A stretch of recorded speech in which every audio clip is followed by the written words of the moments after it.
color as the pillar.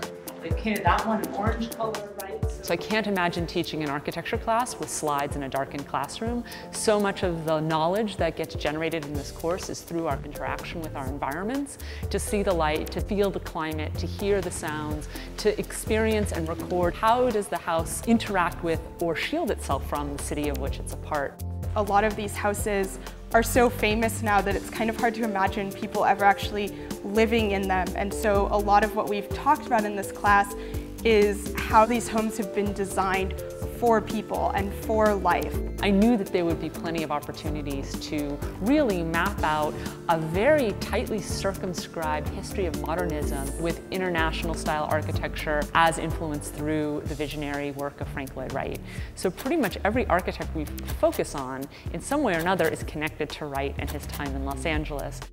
Frank Lloyd Wright's very path-breaking use of concrete, we see that here at the Hollyhock House. And so what the ornamental band is doing is playing deliberately, I think, with this tension between architecture as circulation, as movement through space, as a bodily experience, and architecture as a picture, as a kind of facade, right? We've seen a pretty amazing range of houses in the course of this class. We visited the Neutra VDL2 house, and that was also just completely disorienting and also really inspiring in a lot of ways. As a house, it was sort of, truly, I think, exemplified indoor-outdoor living. With Neutra, we see architecture is no longer defined by enclosed spaces, a kind of box that you then punctuate with windows and doors. Space proceeds and kind of proliferates out from a kind of central hearth area or a kind of sense of place, and then you provisionally put up walls.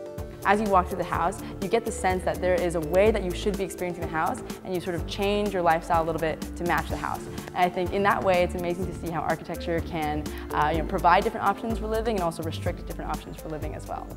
I think that the Sheets Goldstein house, which is the one that we're in right now, has been the most incredible house. It is beyond my wildest imaginations, like the views. It's hard to even imagine it existing even as I'm sitting here like in the hills looking out.